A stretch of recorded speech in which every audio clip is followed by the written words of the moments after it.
Okay, here we are, number 7 on my list of my top 12 favorite episodes of Star Wars The Clone Wars. For number 7, I'm going with. Actually, I think this is my only episode on here from season. No, it's not. I have one more episode on here from season 4. Again, sorry if I don't have everything on here. First off, I just want to say there's a lot of great, really good stuff in season 4, but unfortunately, there's also a lot of great stuff in a bunch of the other seasons, so I couldn't put as much stuff from season. I'm surprised I didn't put more stuff from season 4 on here.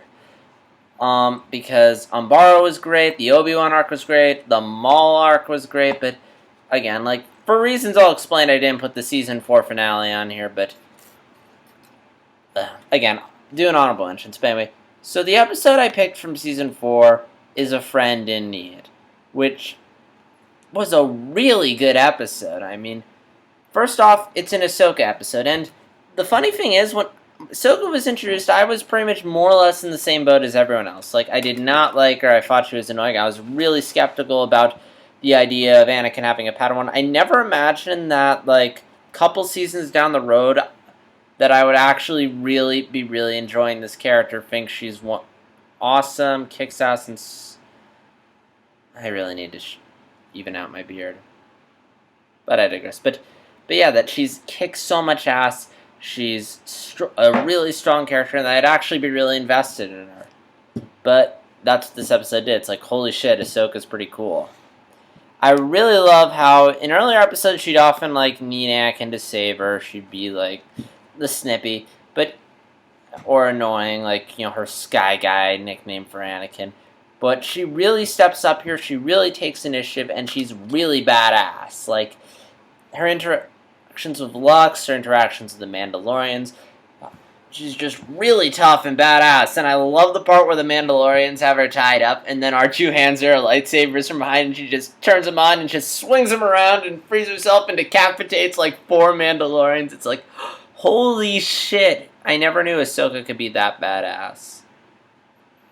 And I also like her really like her relationship with Lux. That was one of the more interesting relationships on the show. I mean, when they introduced the character of Lux, I mean, it was very clear from the start that he and Ahsoka, they were obviously going to wind up together, and I'm sure if the show hadn't been canceled, they would have gone together. But I really like them, because, like, again, like, it's a very interesting relationship, because Ahsoka, there's this guy, and it's very clear she has some sort of attraction to him. I mean, she might be a bit confused or unsure about what to do with those feelings, but it's very clear she has these feelings. And I like how whenever they have conversations, they're usually pretty good conversations. Like, they're not very lovey-dovey. They're not very romantic. I mean, season 5, I felt like in the Onderon arc, there was a bit of... It wasn't lovey-dovey, but you could very much sense Ahsoka's being a little jealous. And I remember even in the promos, they were like, kind of playing to the shippers. It's like, Luxoka or Luxstila. But it was a very nice relationship. And I also very much liked how they were able to work in the kiss. Like, Lux just starts kissing her just to cover up the fact that she's yelling at him. I was like, oh, that's clever. And I very much like how Ahsoka just still has his composure. Like, it's not like he kisses her and she's in love with her. But yeah, would have been curious to see if they were going to kiss for real on the show. And I'm trying to remember what else I was going to say about Ahsoka and Lux. I very much like how... I'm blanking out. But yeah, that was a very clever way to make them kiss. It's a real shame the show was canceled, because I would have loved to have seen where that relationship was going to go. Because they obviously had more plans for Lux, since they didn't kill him off in the Alderaan arc. And Ahsoka is left the Jedi Order, so it'll be very interesting as to whether or not she was going to get with him. I'm sure she was. I mean, she's no longer a Jedi, she's not part of the Jedi Order, and she's no longer bound by the rules or restrictions. And that does lead to the interesting question. Although Ahsoka doesn't agree with the Jedi Order, despite the fact that she left the Jedi Order, I know spoilers, but you've all probably seen the show if you're watching this. But yeah, does she consider herself a Jedi or not? I'm really interested in that. But yeah, but really like the character of Lux, and the relationship in this episode was pretty good.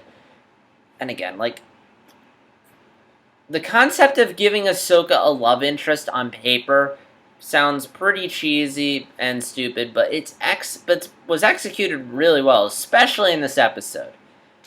It was very smart, very mature. It was unlike Anakin and Padme. I actually was kind of cared for this relationship, and I'm bummed that it never got to happen. But back to the episode.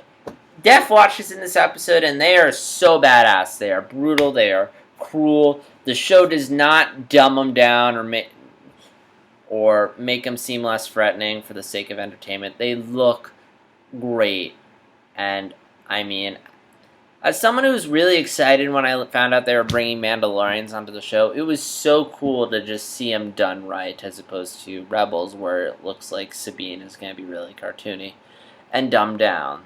But yeah, they're brutal, they're wrecking buildings, they're blowing stuff up. And speaking of blowing stuff up, this episode had some great visuals. I mean, the action was amazing, the visuals are amazing. I mean, there's this one really cool shot when Ahsoka's escaping the planet, and Lux is on the land speeder driving away, and Ahsoka's like on top of it, like holding off the Mandalorian. She's like kicking him, she's using her lightsaber, and it's like so cool. The shots and cinematography in this episode were great. The planet they're on looks really cool. Just really beautiful episode.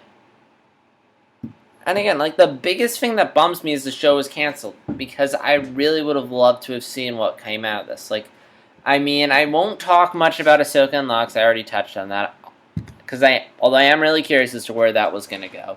But also, I'm really curious to see what would have happened the next time Ahsoka and Bo-Katan interacted. Because if you don't know, Dave Filoni he released like this concept art on StarWars.com, which you can look up yourself. Just Google "Thank You Star Wars Clone Wars," and it's the first thing that pops up.